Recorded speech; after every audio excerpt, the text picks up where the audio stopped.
Bapak, Ibu, Saudara-saudari pemirsa ibadah online Yamari dimanapun berada saat ini, kita berjumpa lagi dalam ibadah online Yamari yang ke-92 ini.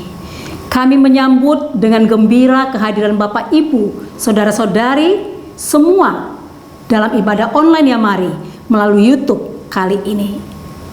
Doa dan harapan kami, Bapak, Ibu, Saudara-saudari semua dalam keadaan sehat-sehat selalu, juga dalam berkat, perlindungan, dan anugerah Tuhan. Amin. Tema ibadah online Yamari yang ke-92 hari ini, Sabtu 2 April 2022 adalah luka batin dalam keluarga yang disampaikan oleh hambanya Bapak Pendeta Andreas Abdianto dari Singapura. Kiranya seluruh acara berjalan dengan lancar dan memberkati kita semua. Mari kita tahbiskan ibadah online Yamari ini yang ke-92 ini dalam nama Allah Bapa, Allah Anak, Allah Roh Kudus, dalam Kristus Yesus, Tuhan dan Juru Selamat kita yang hidup. Haleluya. Amin. Bapak, Ibu terkasih dalam Tuhan, sebelum kita menaikkan pujian penyembahan kita di hadapan Tuhan, kita akan baca firman Tuhan yang terambil dari Mazmur 9 ayat 2, 3 dan 5 yang berkata, Aku mau bersyukur kepada Tuhan dengan segenap hatiku, aku mau menceritakan segala perbuatan-Mu yang ajaib. Aku mau bersukacita dan bersukaria karena Engkau, bermazmur bagi nama-Mu yang maha tinggi. Sebab Engkau membela perkaraku dan hakku sebagai hakim yang adil, Engkau duduk di atas tahta. Haleluya. Bapak, Ibu, Saudara-saudara terkasih dalam Tuhan, mari kita masuk hadirat Tuhan lebih dalam lagi. Mari kita mau memuji dan menyembah Dia dalam hadiratnya yang kudus. Kita akan naikkan pujian kita yang berkata, hanya dekat kasih-Mu Bapa, jiwaku pun tenang. Amin. Amin Tuhan. Hanya dekat Engkau saja kami merasa tenang, karena Engkaulah Bapa kami yang mengerti dan menerima kami apa adanya kami. Haleluya. Amin. Hanya dekat kasih-Mu Bapa, jiwaku pun tenang. Engkau merimaku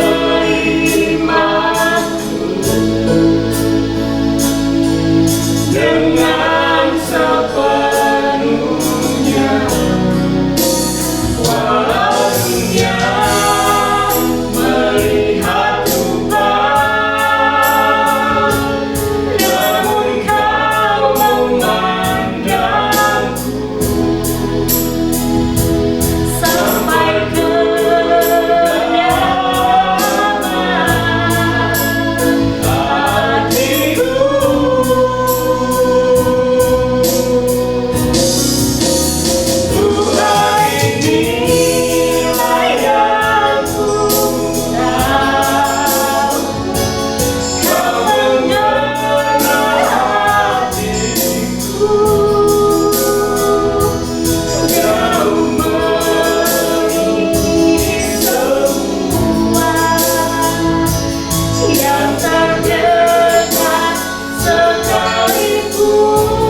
Haleluya, terpujilah nama Tuhan. Kita akan lanjutkan pujian kita yang berkata, ada satu sobatku yang setia dan besarkan nama Tuhan.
jiwa kita ditebus olehnya, oleh karena kasih anugerahnya dalam kehidupan kita. Haleluya. Selanjutnya kita akan dengarkan kesaksian pujian. Waktu dan tempat kami persilahkan. Saudaraku yang terkasih, saya Rina dari Amari Purbalingga akan menaikkan pujian untuk saudara-saudariku sekalian yang terkasih di dalam Kristus, supaya di dalam menjalani kehidupan kita kita lebih merasakan kasih dan penyertaan Tuhan. Jangan menyerah dan jangan berputus asa, karena Tuhan sanggup menolong kita, sanggup menyertai kita melalui hari-hari di depan kita. Tuhan memberkati.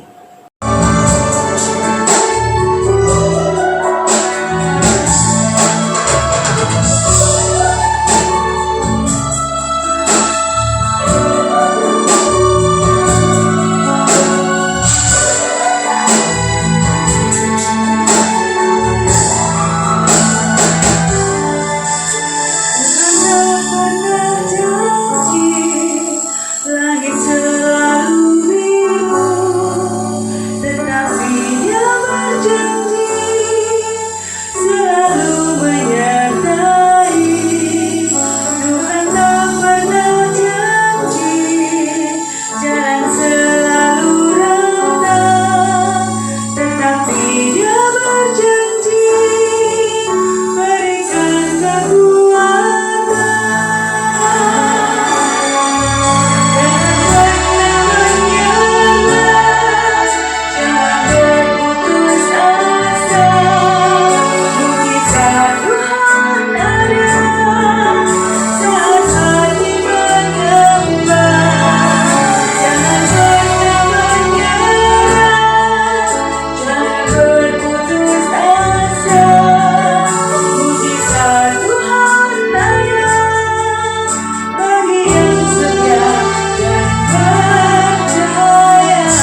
Bapak, Ibu, saudara-saudari terkasih dalam Tuhan Yesus Kristus, tiba saatnya kita akan mendengarkan firman Tuhan yang akan disampaikan oleh hambanya, Bapak Pendeta Andreas Abdianto dari Singapura.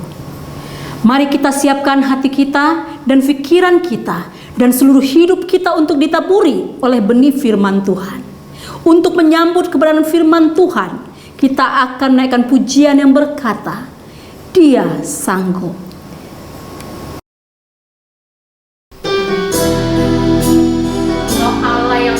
Menyembuhkan dan memulihkan kami dari segala luka-luka batin kami.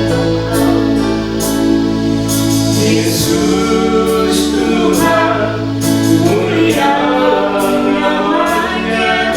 Yesus Allah, besar kasih-Nya, dahulu, sekarang, dan sampai selamanya. Kasih-Nya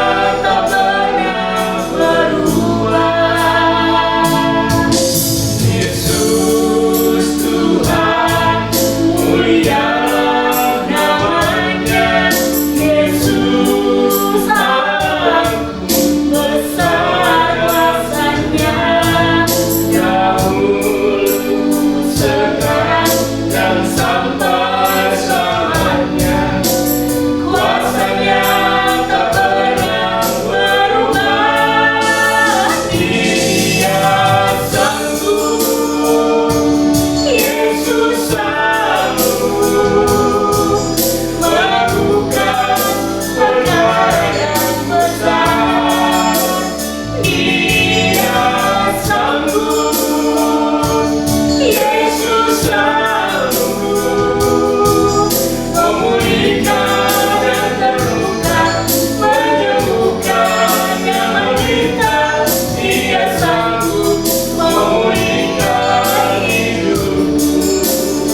Shalom Bapak Ibu Saudara, para pemirsa dan sahabat Yamari MHM di mana saja kalian berada. Immanuel. Tema saya hari ini adalah tentang luka batin dalam keluarga. Luka batin terdiri dari dua kata. Luka berarti sakit, pedih, derita, atau hancur, bahkan patah. Batin itu menunjukkan the inner person of our life, yaitu manusia batiniah kita. Termasuk di dalamnya jiwa kita, perasaan kita, pikiran kita, dan hati kita. Jadi luka batin dapat diartikan hancur hatinya, patah hatinya, sedih hatinya, menderita hatinya, dan sebagainya. Dan itu hanya diketahui atau dikenal oleh diri sendiri. Seperti apa yang ditulis oleh Amsal Sulaiman di dalam pasal ke-14 ayat 10a. Hati mengenal kepedihannya sendiri. Dalam terjemahan Mandarin dibalik maksudnya yaitu kepedihan di dalam hati sendiri hanya dikenal oleh diri sendiri, ditanggung oleh diri sendiri. Dan hari ini saya akan berbicara mengenai luka batin dalam keluarga. Ada sebuah ungkapan dalam bahasa Mandarin yang artinya setiap keluarga pasti ada sebuah kitab yang tidak dapat terbaca. Maksudnya yaitu ada banyak masalah-masalah yang sulit dapat dimengerti. Nah, saudara, sesungguhnya luka batin itu apakah selalu berarti negatif? Saya rasa tidak. Kalau kita baca doa Daud di dalam Mazmur 51 ayat 19 yang berbunyi, korban sembelihan kepada Allah ialah jiwa yang hancur, hati yang patah dan remuk. Tidak akan kau pandang hina, ya Allah. Dengan kata lain dia ingin mengatakan, ya Tuhan Allah, aku mempersembahkan jiwa saya yang hancur, hati saya yang patah dan remuk, sebagai suatu korban sembelihan kepadamu ya Tuhan. Pasti tidak Tuhan hina, dan Tuhan pasti menghargainya. Itu maksudnya. Dengan ayat ini kita dapat memastikan, jadi luka batin ada yang positif, ada yang negatif. Positif kalau tidak karena dosa, itulah positif. Nah, selanjutnya saya akan mengambil beberapa kesaksian dalam kehidupan pelayanan saya selama ini, sebagian mengenai kesaksian yang luka batin positif dan sebagian yang negatif. Yang positif ada 7 kesaksian. Kesaksian pertama dari seorang anak piatu. Dia miskin, dia lapar, dia tidak berdaya. Tetapi karena dia seorang Kristen, dia tidak ingin mencuri. Namun sebaliknya ia dituduh menjadi pencuri.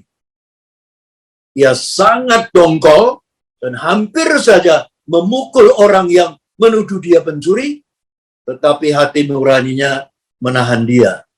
Karena dia seorang Kristen, dia tidak memukulnya, dia simpan di dalam hati sebagai luka batin di hatinya. Kesaksian kedua, seorang anak yang mempunyai ayah penjudi.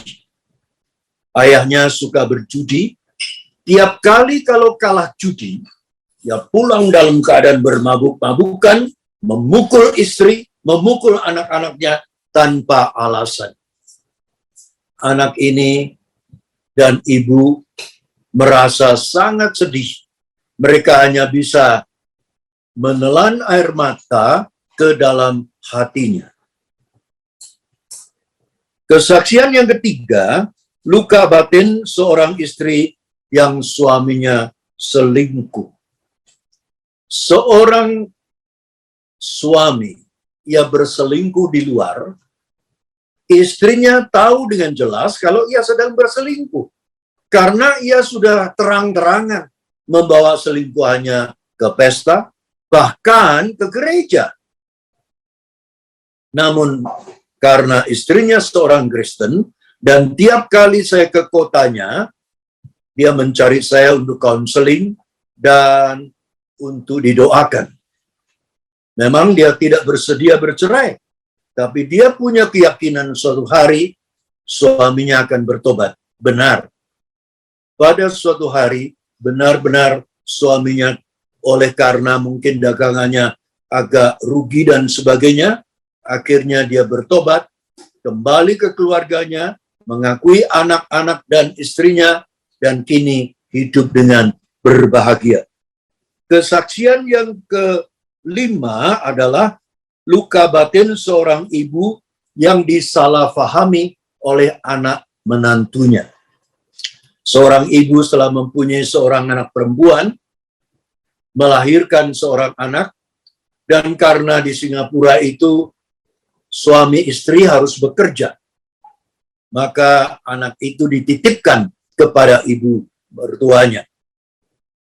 Selama 5 tahun, ibunya merawat, menjaga, menyekolahkan anak itu dengan setia. Namun pada tahun kelima, tiba-tiba ditemukan bahwa anak ini menderita sakit asma. Itu mungkin bawaan dan sebagainya, tetapi oleh menantunya menyalahkan ibu mertuanya, rumahmu kurang bersih, engkau memberi makan kurang nutrisi, dan sebagainya.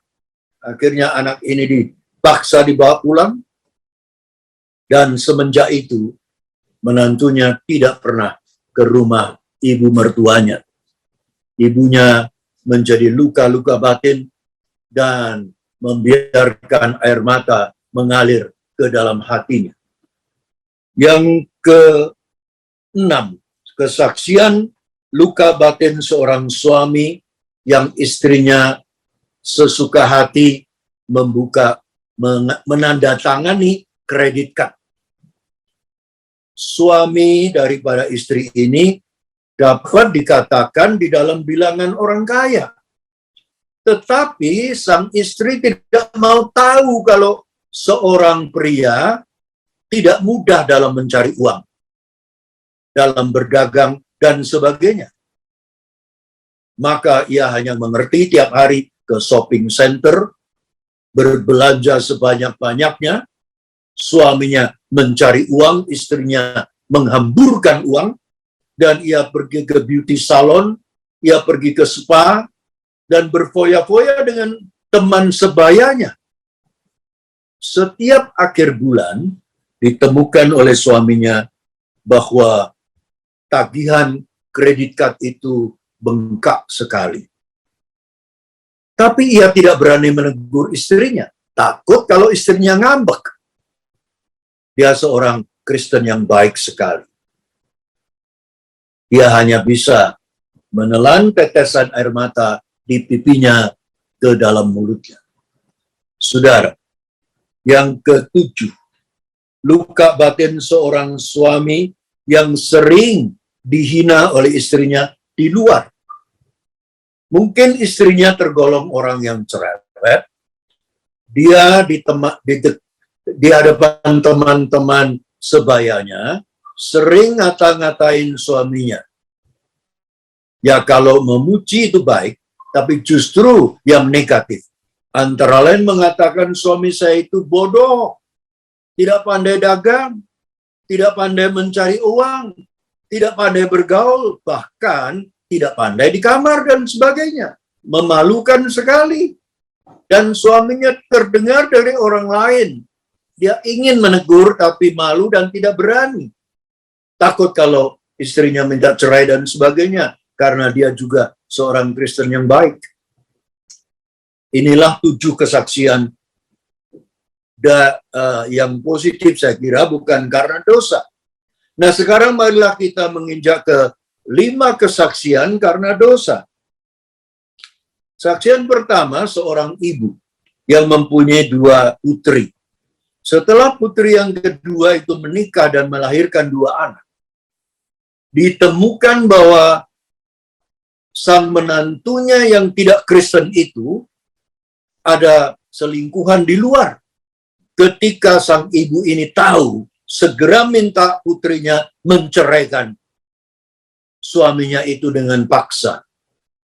Dan karena menantunya ini bukan Kristen, dia pergi ke dukun karena bencinya, dia bikin guna-guna agar supaya ibu mertuanya ini sakit. Mungkin karena iman ibu mertua ini kurang teguh. Akhirnya benar-benar dia terkena dan jatuh sakit, bahkan sakit yang parah sekali, yaitu kanker darah atau leukemia. Saya diminta untuk konseling dan mendoakan ibu itu. Setelah saya mengetahui latar belakang daripada ibu ini, saya minta ibu ini untuk melepaskan kebenciannya, untuk mengaku kesalahannya, untuk bertobat, dan minta agar supaya salib Tuhan menangkal segala godaan-godaan guna-guna dan sebagainya tidak akan masuk ke dalam hidupnya. Ibu ini menurut. Dia melepaskan kebencian, dia mengaku kesalahan, dan dia mulai bertobat, dia mulai hidup bersuka cita walaupun harus mengalami kemo beberapa lama. Puji syukur kepada Tuhan. Tidak lama kemudian, penyakit parah dari ibu ini sembuh, saudara-saudara. Sembuh. Dan inilah kesaksian yang pertama. Yang kedua, kesaksian seorang istri yang selingkuh. Seorang wanita ini dia menikah dengan suami yang jauh lebih tua. Setelah punya beberapa anak, dia tetap merasa hidupnya tidak bahagia. Dia berteman dengan seorang pemuda sebaya, dan akhirnya dilarikan oleh pemuda itu beberapa lama. Suaminya melaporkan hal itu kepada polisi, dan polisi menangkap istrinya itu, dipaksa dibawa pulang. Sekalipun dia sekarang sudah tinggal di rumah, tapi hatinya masih dongkol, masih tidak puas, dan masih merasa sangat luka batin. Kesaksian yang ketiga, luka batin sekeluarga yang bertengkar. Ada seorang ibu punya 2 anak. 2 anak ini kemudian menikah dan mereka tinggal di berdekatan dengan profesi yang hampir sama, sehingga penggunaan uang mereka agak kacau, tidak tertata dengan baik. Dan sering terjadi pertengkaran antar 2 anak, bahkan akhirnya antar 2 menantu, sehingga orang tuanya kesal dan sedih sekali, menjadi luka batin orang tua, dan luka batin ini terjadi di dalam satu keluarga bersama-sama, karena keluarga ini keluarga yang bertengkar. Kesaksian yang keempat, luka batin seorang putri yang membenci ayahnya berjudi. Ada seorang ayah bukan saja penjudi, tapi juga suka berselingkuh. Dan ketika ia pulang, istrinya merasa sedih sekali. Sangat menanggung sakit dalam hati, akhirnya benar-benar sakit, stroke, dan meninggal dunia. Setelah ibunya meninggal dunia, sang putri ini terpaksa masih harus memberi nafkah kepada ayahnya, tapi ayahnya tidak punya profesi yang benar, lalu tetap pergi berjudi. Walaupun hatinya dongkol benci kepada ayahnya, sebagai anak ya tetap memberi uang. Namun itu menyebabkan dia luka batin dan setiap malam hampir tidak dapat tidur. Kelima, luka batin seorang istri yang karena suaminya lebih mencintai mobil. Saudara, ada seorang suami yang mencintai mobilnya lebih daripada segala-galanya, termasuk mencintai istrinya. Tiap hari yang dirawat cuma mobilnya, yang diperhatikan cuma mobilnya, yang dibersihkan cuma mobilnya. Pada suatu hari, istrinya mau naik ke mobil, mungkin tersandung dan jatuh menabrak mobil itu. Tahukah saudara, sang suami tidak menanyakan, "Hai istriku, apakah kepalamu terbentur sakit?" dan sebagainya. Malah marah pada istrinya. Jalan aja nggak lihat sampai terbentur, mobil saya entah ringsek atau tidak, saya lihat dulu. Ya, ambil kain, dia perhatikan mobilnya. Sama sekali tidak perhatikan istrinya. Dan ini terjadi berulang kali. Akhirnya istrinya tidak kuat, dengan luka batinnya dia minta cerai. Nah saudara, di atas itu tadi adalah beberapa kesaksian tentang luka batin dalam keluarga. Sekarang masalahnya masalah solusi. Ada 7 solusi yang saya temukan. 7 ini saya bagi dalam 2B dan 5M. B yang pertama adalah beriman bagaikan burung.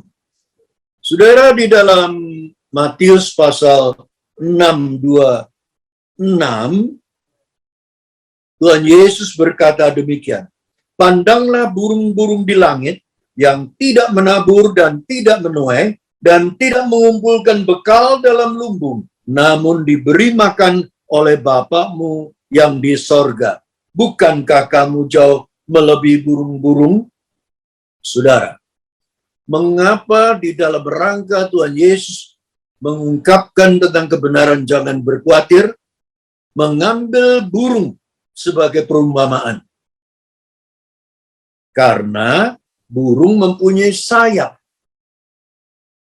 Saudara tahu kalau ada burung di darat, kita dekati, dia langsung terbang. Karena dia punya sayap. Ya khawatir orang ini akan menangkapnya atau sebagainya. Dan kalau burung itu ada di pohon, dan pohon itu kita goyahkan, burung itu juga segera terbang karena punya sayap. Jadi dia bisa mengatasi segala bentuk masalah yang membuat dia khawatir, sehingga dia tidak perlu luka batin karena dia bisa meninggalkan masalah itu. Maka Tuhan Yesus memberi perumpamaan ini karena setiap orang Kristen juga punya sayap. Apa itu sayap? Yaitu iman. Nah, para pemirsa, kalau ada di antara kalian yang belum percaya pada Yesus, saya anjurkan sekarang juga engkau percaya Yesus, mengaku dosamu, menerima Yesus sebagai juru selamat pribadimu, maka engkau juga akan beriman. Dengan kata lain, engkau memiliki sayap rohani. Segala fitnahan orang, segala maki-makian orang lain, segala hal-hal yang menyebabkan hatimu menjadi luka batin, tidak masalah. Engkau tinggalkan saja. Terbanglah mendekati Tuhan. Berdoa kepada Tuhan. Karena engkau juga punya sayap. B yang kedua adalah berpikir positif. Di dalam Matius pasal 6 juga, ayat 32, Tuhan Yesus dalam rangka mengatakan jangan berkhawatir kamu makan apa, minum apa, berpakaian apa. Lalu Yesus berkata di dalam ayat 32, semua itu dicari bangsa-bangsa yang tidak mengenal Allah. Akan tetapi Bapakmu yang di surga tahu. Dia tahu bahwa kamu memerlukan semuanya itu. Pernahkah saudara melihat seorang anak berkhawatir karena ibunya mungkin tidak merawatnya, tidak memberi makan, dan sebagainya. Tidak. Karena anak-anak itu tahu bahwa ibunya pasti mengerti jam berapa dia mesti makan, minum susu, dan sebagainya. Ibunya tahu. Demikian juga saudara sebagai anak Tuhan, kita tahu Bapa kita yang di sorga itu mengerti segala kebutuhan kita. Itulah berpikir positif. Tuhan Yesus selalu berpikir positif. Ada seorang ibu yang selalu berpikir negatif karena ia punya 2 anak, profesinya bertentangan. Yang satu pabrik payung membutuhkan hujan, yang satu pabrik kain renteran membutuhkan panas matahari. Maka ketika panas matahari dia sedih karena payung anaknya tidak laris. Ketika hujan lebat dia sedih karena kain renteran anak keduanya tidak bisa kering. Lalu dia konsultasi dengan pendeta. Pendeta itu mengatakan, Bu, kau putar saja sedikit otakmu. Gimana putarnya? Kalau hujan, bersyukur. Payung anak pertamamu laris. Kalau panas matahari, bersyukur bahwa kain renteran anak keduamu bisa kering. Akhirnya ia betul-betul melakukan itu dan ia selalu berpikir positif. Itulah B yang kedua. Sekarang kita memasuki 5M. M yang pertama yaitu mengampuni dari dalam hati, saudara. Memang sulit kalau ada orang yang jahat pada kita, yang menfitnah kita, musuh kita datang padanya, saya ampuni kamu, mungkin tidak diampuni malah kita ditampar. Jadi Tuhan Yesus mengajar kita boleh mengampuni dari dalam hati, saudara. Pengampunan yang keluar dari dalam hati itulah yang terpenting. Siapakah yang pernah membuat saudara tidak senang menyebabkan luka batin? Jangan disimpan. Ampunilah dia dari dalam hatimu. Itulah M pertama. M yang kedua, mengalahkan kejahatan dengan kebaikan. Sebagaimana dikatakan di dalam Roma 12:21, janganlah kamu kalah terhadap kejahatan, tetapi kalah karena kejahatan dengan kebaikan. Ada 2 anak kos, tinggal di satu kamar, tapi mereka beriman berbeda.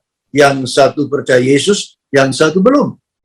Yang Kristen, tiap kali kalau makan, ya, kebetulan di hadapan kawannya, dia berdoa. Habis amin, nasinya entah kemana. Tahu-tahu dia lihat di tong sampah, dibuang oleh teman yang tidak Kristen itu ke tong sampah. Namun, dia tidak marah. Paling lapar gak apa-apa. Suatu hari, mereka berdua itu kerjanya shift yang berbeda. Yang satu kerja pagi, yang satu kerja malam. Yang tidak Kristen ini kerja malam, dan ketika pada pagi buta dia kembali, kebetulan hujan lebat dan sepatunya penuh dengan lumpur. Dia tidak mau mencuci, tapi sepatu yang berlumpur itu ditaruhkan dekat kepala, di mana teman Kristennya ini tidur. Dan dia pergi tidur. Keesokan paginya, teman Kristen ini bangun, dia membawa sesuatu yang tidak enak. Begitu dia lihat, oh, ada sepatu yang kotor, berlumpur. Dia tidak marah, membawa sepasang sepatu itu ke kamar mandi, diambilnya sikat, dibersihkan dengan sikat, kemudian diambilnya semir, disemir sampai mengkilat. Lalu ditaruhkan di depan pintu kos, di atas rak sepatu. Dia pergi kerja. Ketika teman yang bukan Kristen ini terbangun, dia melihat, sepatunya kok hilang. Saudara tahu, tempat pertama yang dia cari adalah tong sampah. Kok tidak ada di tong sampah ini? Lalu dia berpikir, kemana ya? Dia buka pintu kamar, dia melihat sepasang sepatu baru sepertinya.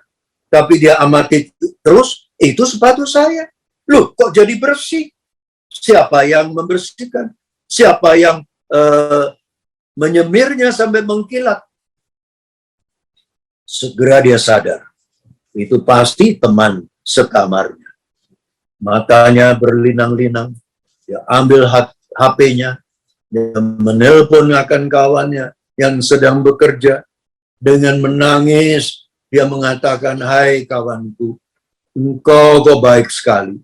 Tiap kali saya menjengkelkan kamu, engkau tidak marah.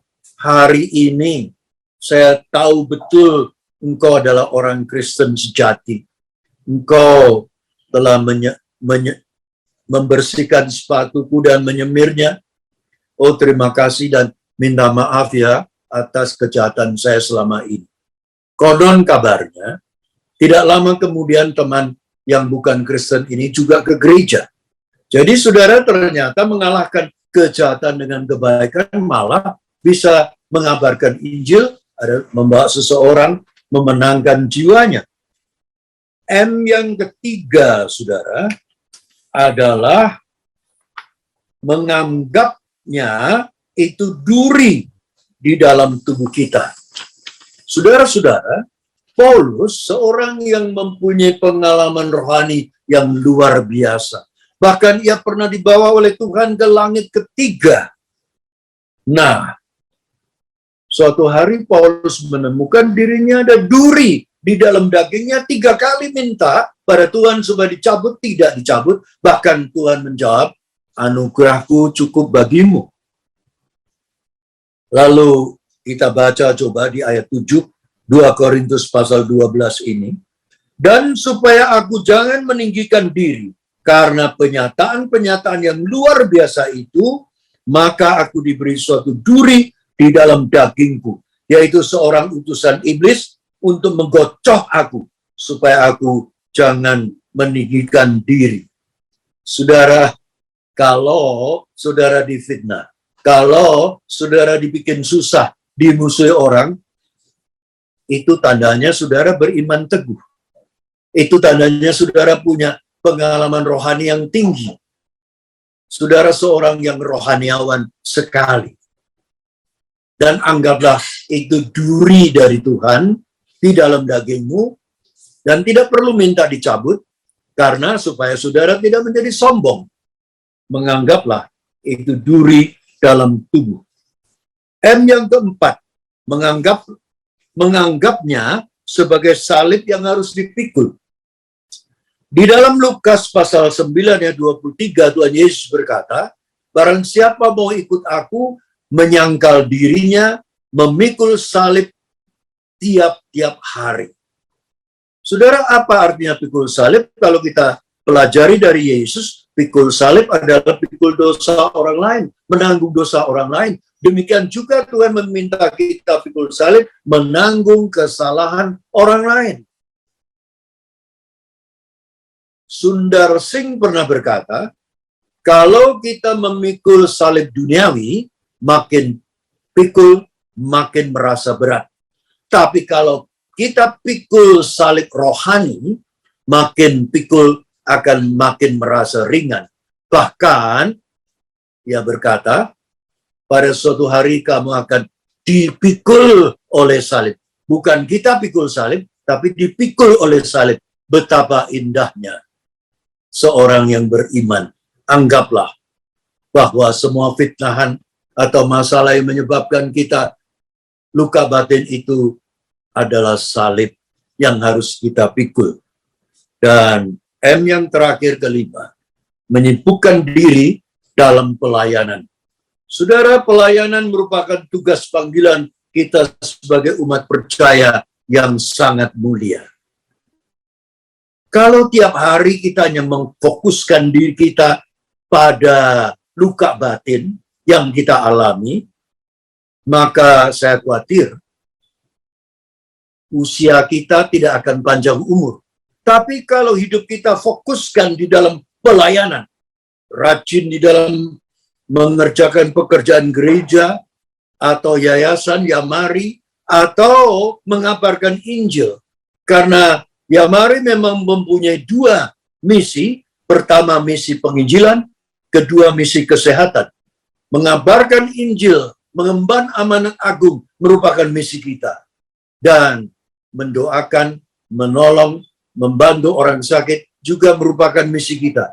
Kalau kita berfokus di dalam pelayanan, saudara, saya yakin saudara akan menjadi panjang umur. Amin. Marilah kita berdoa. Bapak Surgawi, sekiranya kesaksian-kesaksian yang telah kami dengar, baik dari karena dosa maupun tidak karena dosa, menjadi teladan, contoh, peringatan bagi kita untuk kami lebih berhati-hati. Dan kami bersyukur bahwa kalau ada sesuatu yang menyebabkan kami luka batin, bukan karena dosa, itu adalah positif, dan Tuhan kehendaki, dan Tuhan hargai. Tolonglah kami dengan 2B dan 5M tadi menjadi jalan keluar, solusi kami, sehingga kami nantinya tidak akan ada luka batin apapun di dalam hidup dan kehidupan kami, di dalam kerja dan pelayanan kami, dari semua pemirsa yang ada pada hari ini. Doa ini kami panjatkan di dalam nama Tuhan Yesus Kristus, Juru Selamat dan Gembala kami yang hidup. Haleluya. Amin. Para pemirsa, baru saja kita mendengarkan firman Tuhan dengan tema luka batin dalam keluarga yang disampaikan oleh Bapak Pendeta Andreas Abdianto dari Singapura. Kiranya apa yang telah disampaikan memberkati kita semua. Amin. Terima kasih kepada hambanya Bapak Pendeta Andreas Abdianto atas pelayanannya. Tuhan Yesus memberkati. Ibadah online Yamari berikutnya yang ke-93 hari Sabtu 9 April 2022. Firman Tuhan akan disampaikan oleh Bapak Pendeta Suryawan Edi dari Jakarta. Yayasan Marturia Immanuel akan menyelenggarakan retreat nasional yang ke-10 pada hari Senin sampai dengan Kamis, tanggal 5 sampai 8 September 2022 yang akan datang, dengan tema Indahnya Persahabatan di dalam Tuhan. Bertempat di Royal Safari Garden Hotel, Cisarua, Bogor, kami mengajak Bapak, Ibu, Saudara-saudari pemirsa untuk mengikuti acara ini. Untuk info selanjutnya, dapat menghubungi kami panitia penyelenggara di nomor telepon 021 458 55697 atau di WA 0877 84 88 8642. Bapak, Ibu, Saudara-saudari pemirsa, sekarang diberikan kesempatan untuk memberikan persembahan dalam mendukung pelayanan Yamari. Bapak, Ibu, Saudara-saudari semua dapat mentransfer ke rekening Yamari di BCA nomor 3910033 700 atas nama Yayasan Marturia Immanuel. Terima kasih atas dukungannya. Tuhan Yesus memberkati. Kita berdoa untuk pemerintah dalam menangani penyebaran COVID-19 varian baru dengan nama Omikron, sehingga dapat segera diatasi dan wabah ini segera berlalu. Juga agar masyarakat tidak abai dengan protokol kesehatan guna mencegah berkembangnya COVID-19 ini. Melalui kesempatan ini, saya menghimbau Bapak, Ibu, Saudara-saudari supaya tetap menjaga kesehatan agar tetap sehat dan selalu lakukan 3M, yaitu memakai masker, mencuci tangan, dan menjaga jarak aman dengan orang lain. Selain itu, bagi Bapak, Ibu, Saudara-saudari yang belum vaksin, segeralah ikut vaksinasi di daerah Anda masing-masing. Sekarang kita akan masuk dalam doa syafaat. Sebelumnya, mari kita menyanyikan sebuah pujian yang berkata, "Kurasakan kasih-Mu Tuhan."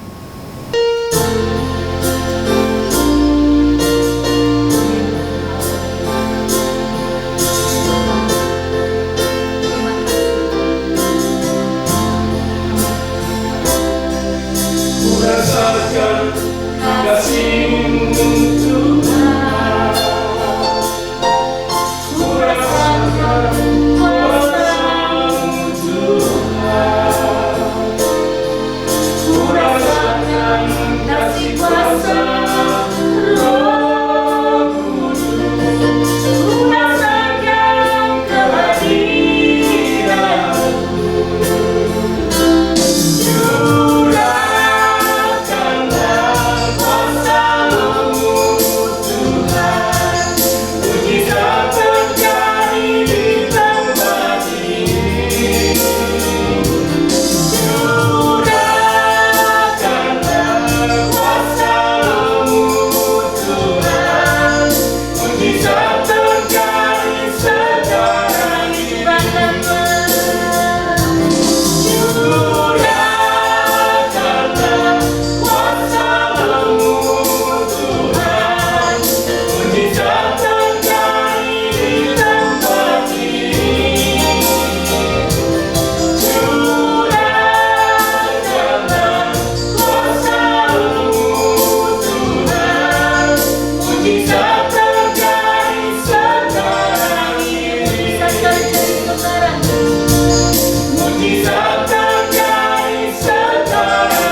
Kekasih Tuhan, mari kita sama-sama berdoa syafaat.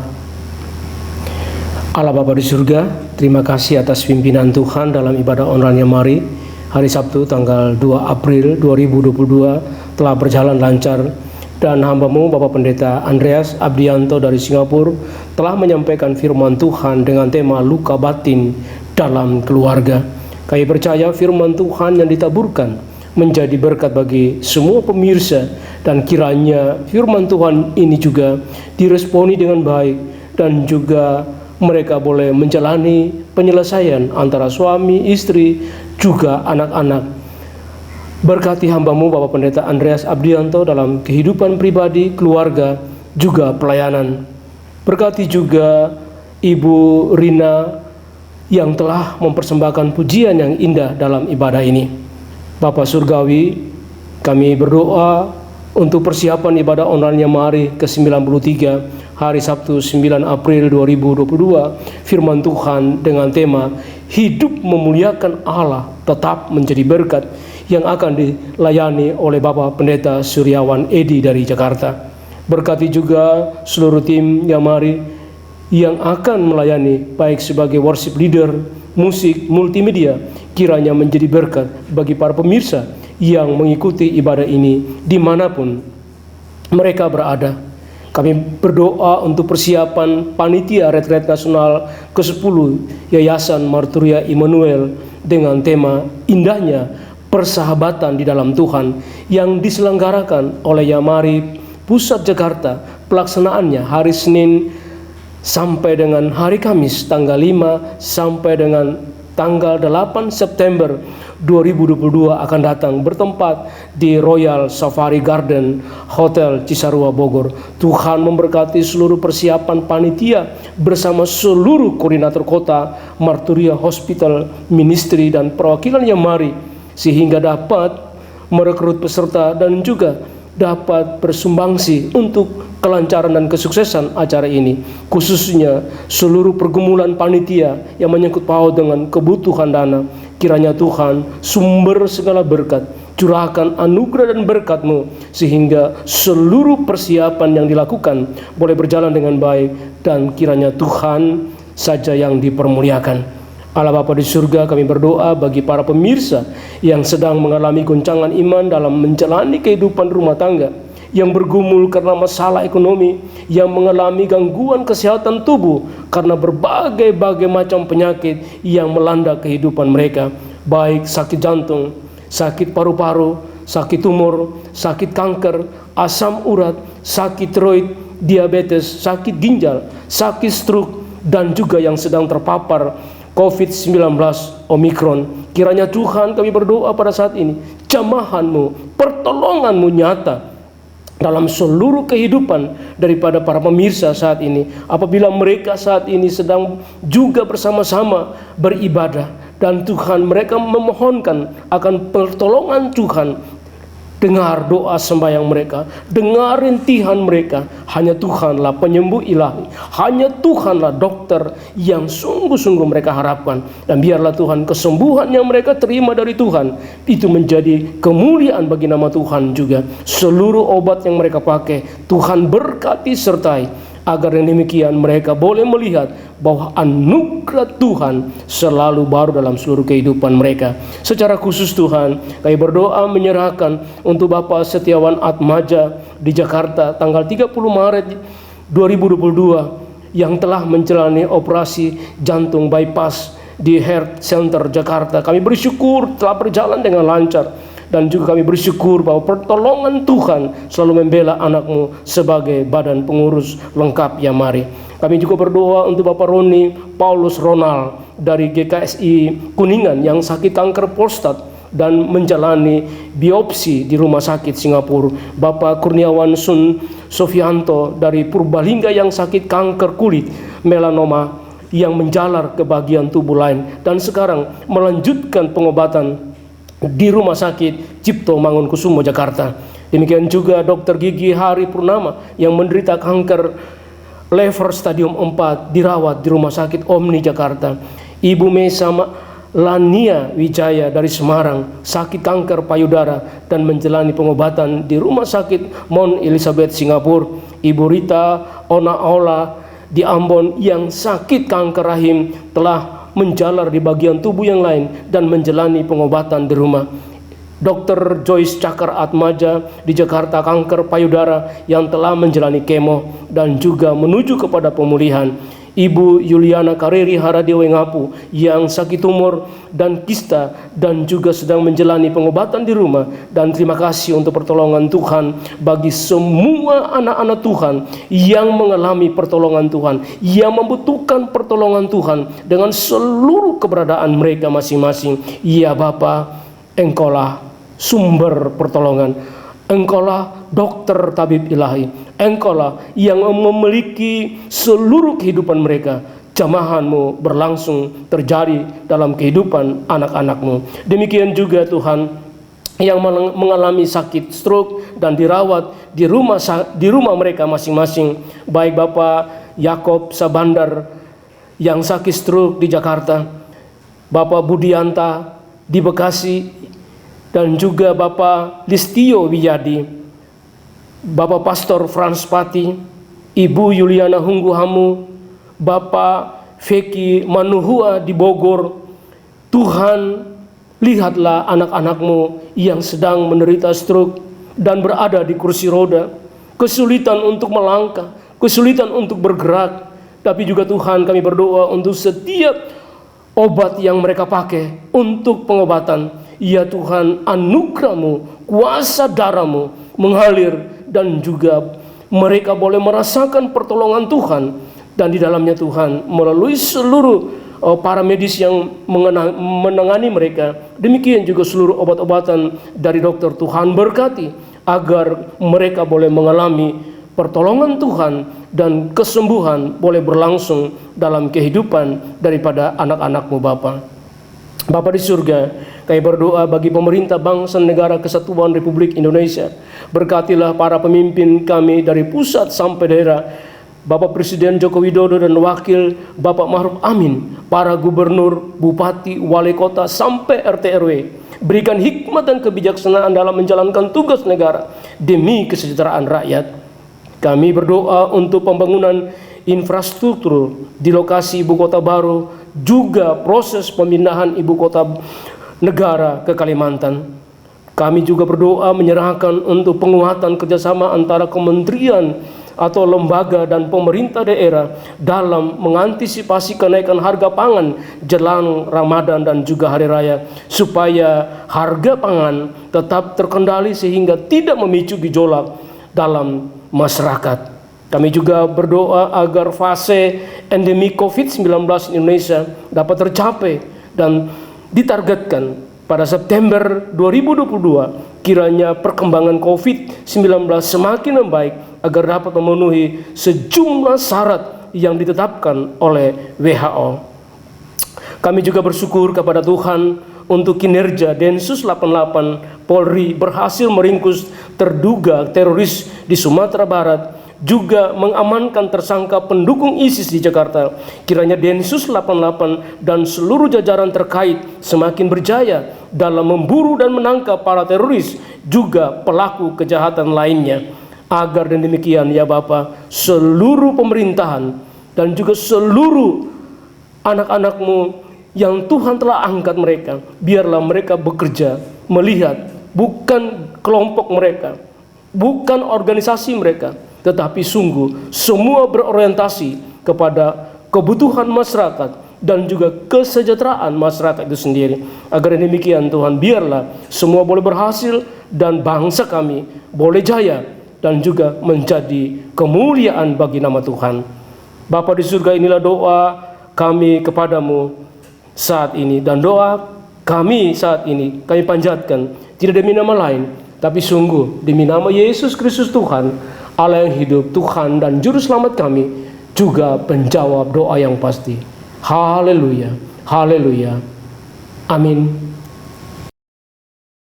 Bapak Ibu, kita akan mengakhiri ibadah kita pada saat ini. Sebelum menutup ibadah dan doa berkat, mari kita menyanyikan sebuah pujian. Kami memuji kebesaran-Mu.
Bapak Ibu Saudara-saudari, sekarang arahkanlah hatimu kepada Tuhan dan terimalah berkat-Nya.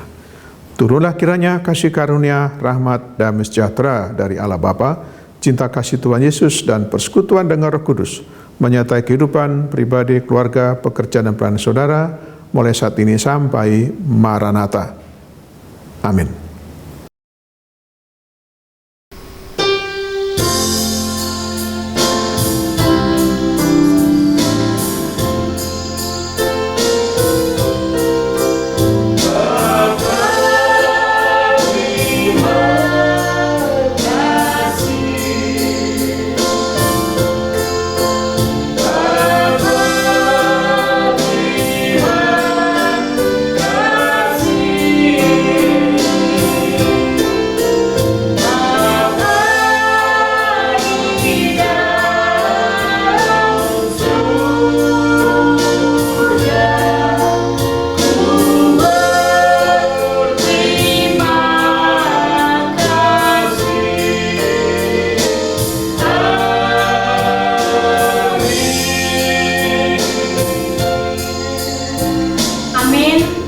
Tuhan memberkati kita semua. Sampai ketemu pada episode berikutnya. Shalom.